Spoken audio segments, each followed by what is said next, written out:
Hello everyone, welcome back to the Hindu Explainer series. I am Kushakar Goel and very warm greetings from Dr. Tutorial.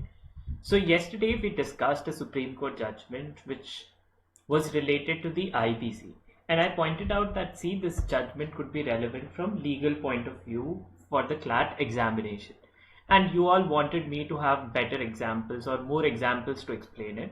So I am beginning the newspaper analysis particularly with that event only. So I made a slide for all of you to understand. So let's say that there is a company, ABC company, alright, they took a business loan of 100 crore rupees from SBI, okay.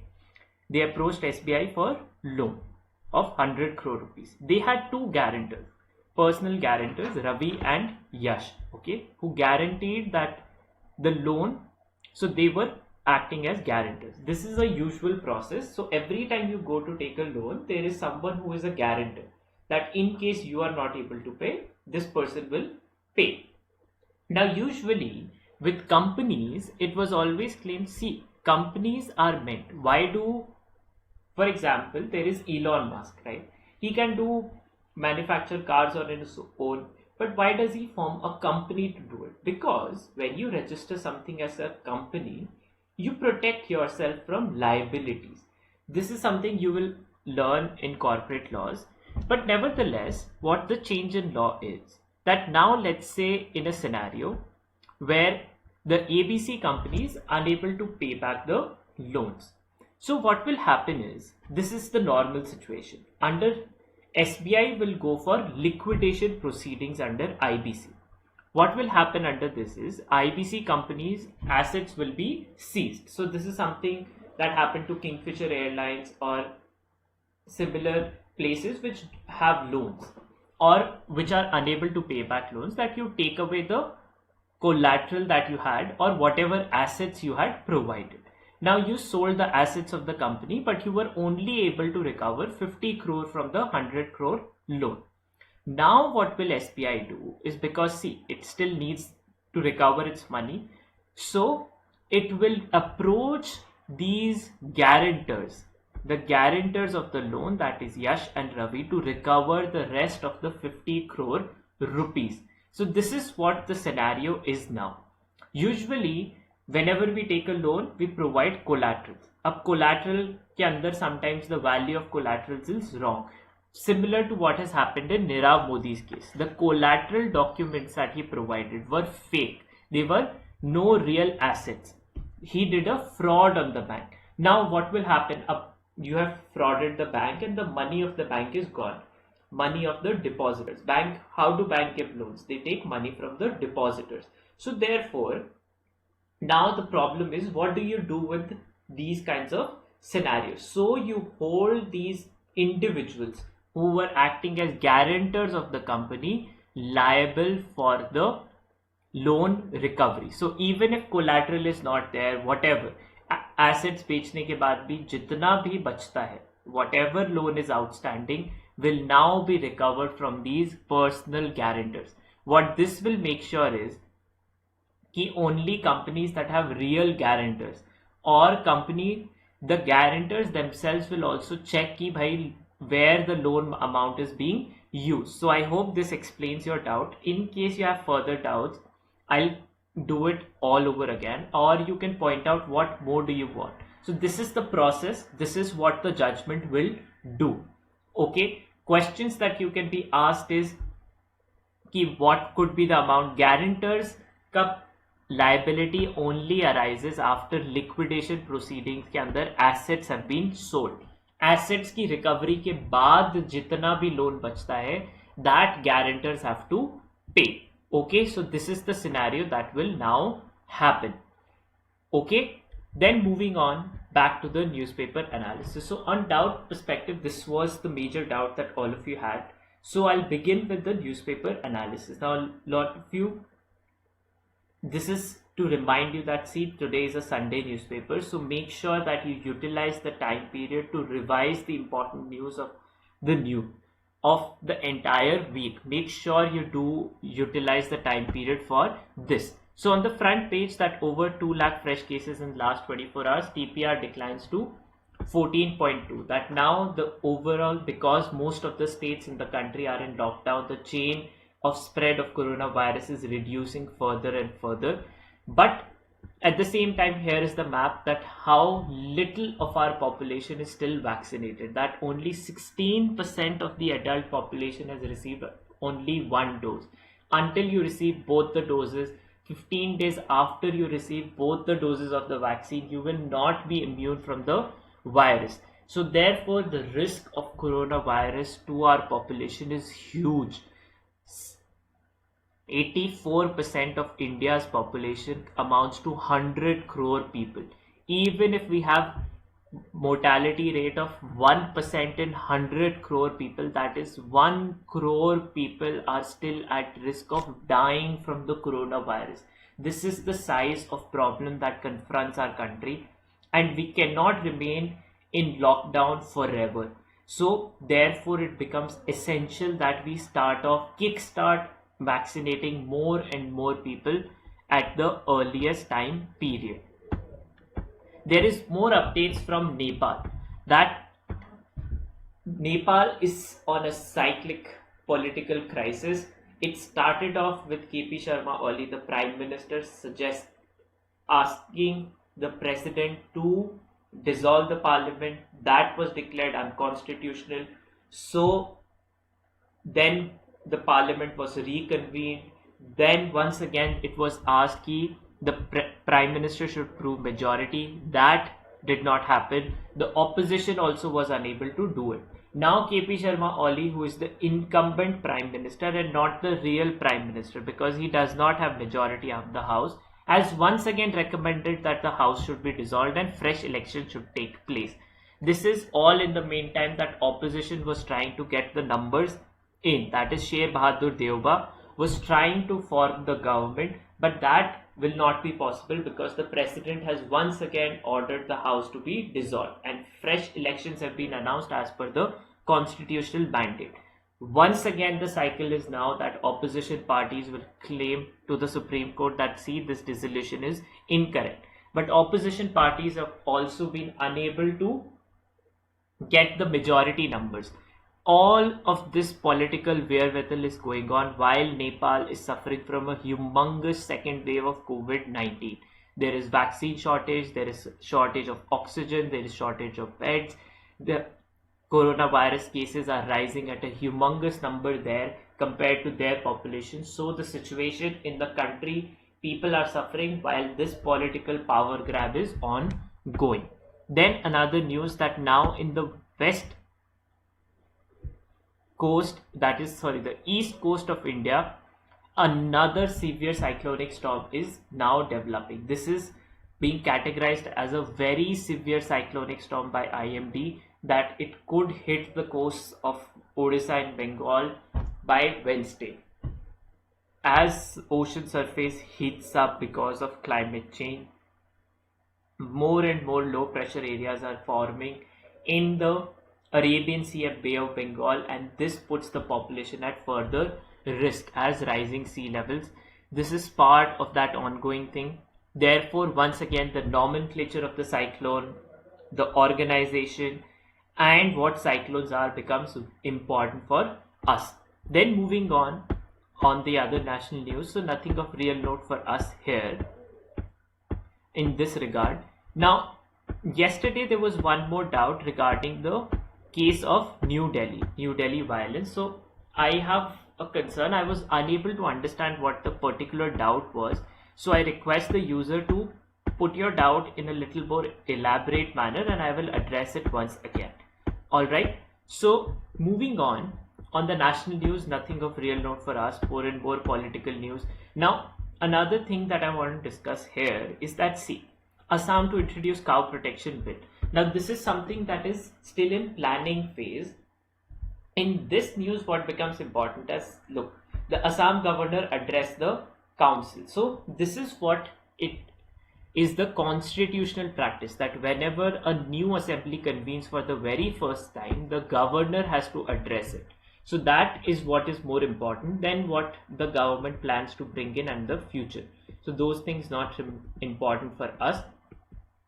Then moving on, here on the national news here is another big headline that you see is government can't seek removal of Twitter tags. This is a controversy regarding how Twitter had marked certain BJP spokesperson's tweets as manipulated media.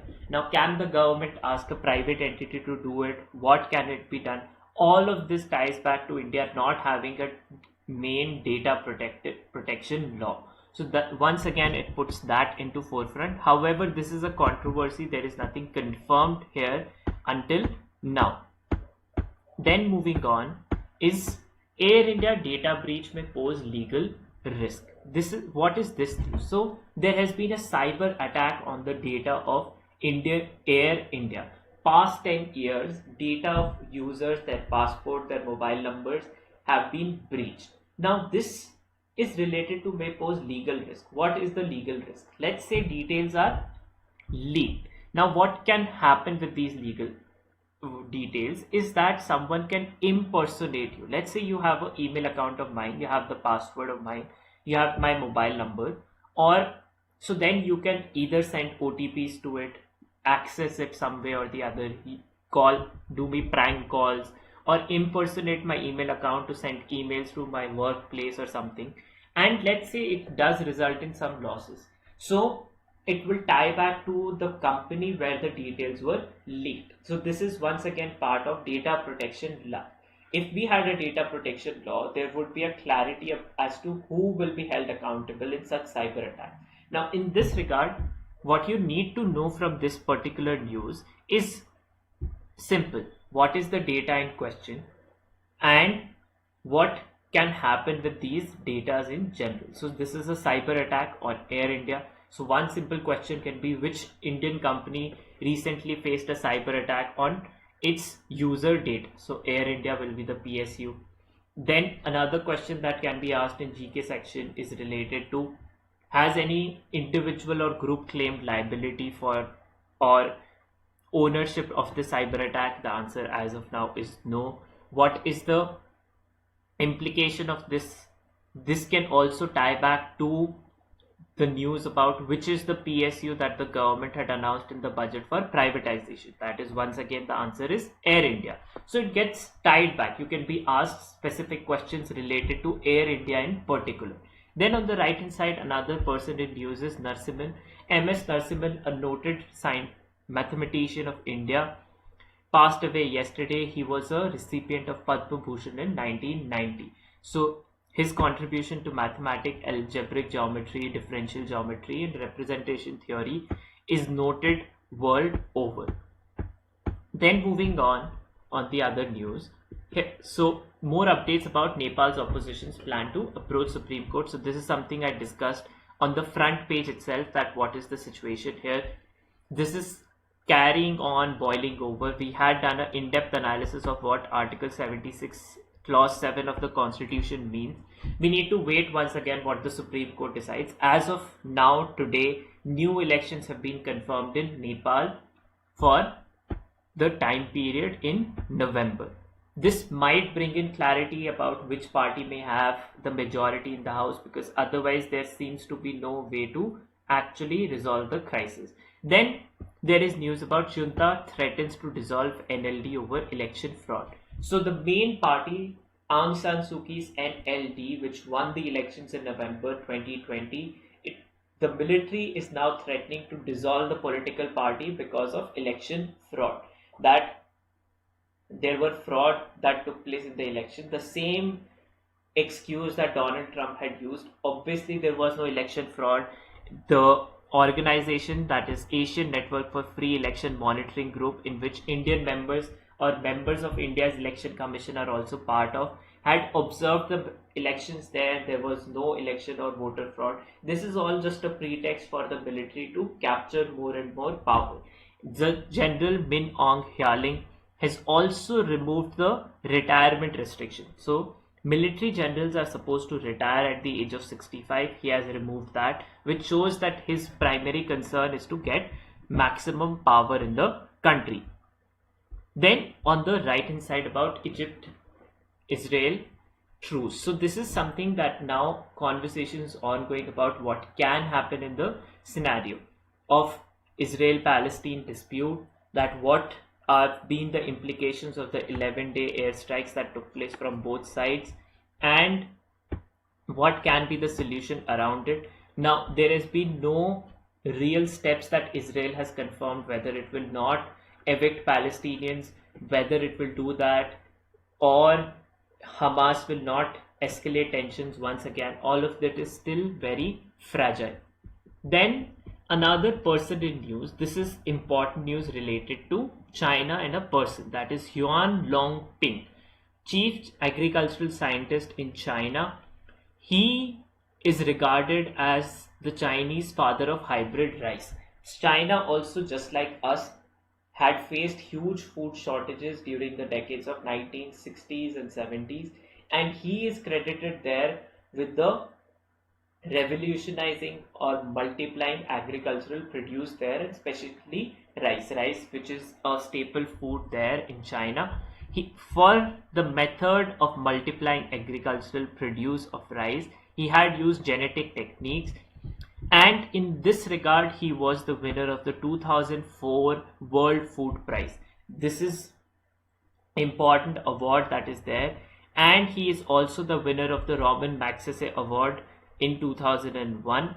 So he is one of the Chinese chief architect behind food security in China, so that becomes an important news.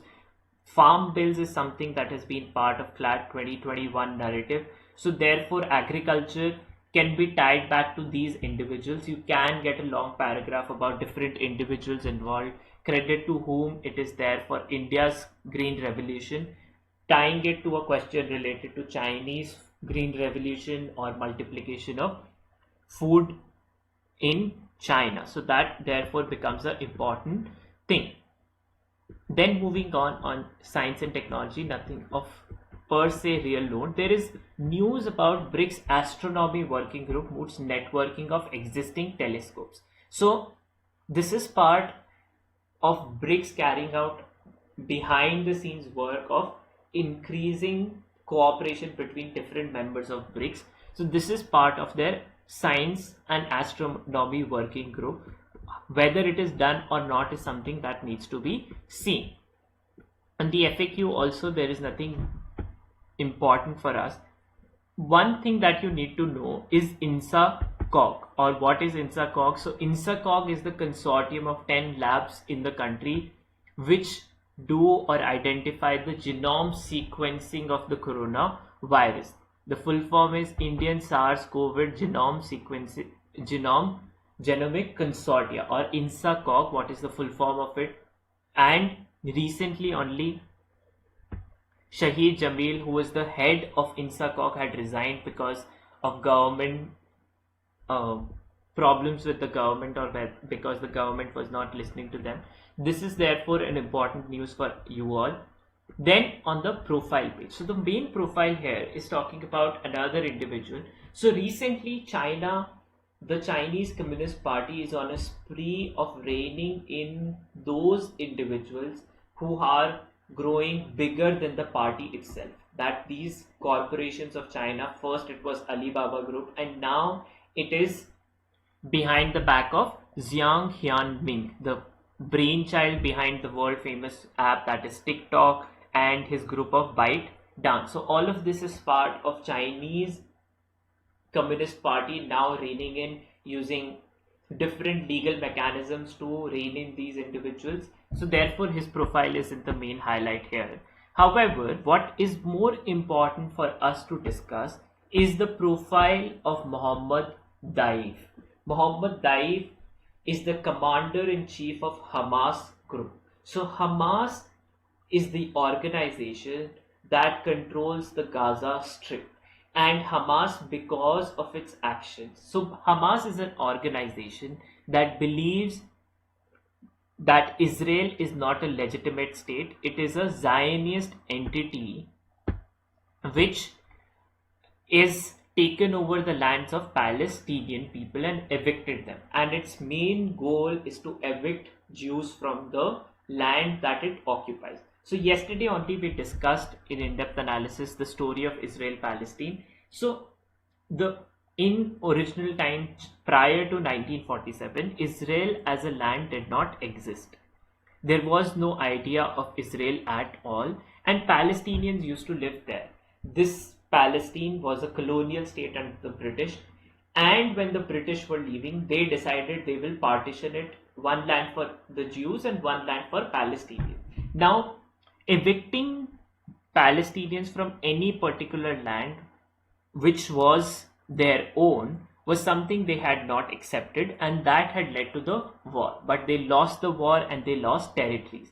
In this regard, since then, Palestinians have been struggling to even get recognition for their own state of Palestine, leave alone getting back the lands that they were promised under UN resolution in 1947. Since then, Hamas has emerged as a group from 21st century onwards, which has control of the Gaza Strip, but is now getting more and more popular in the Palestinian region. Why? Because it is being seen as the only group that can secure Palestinian rights.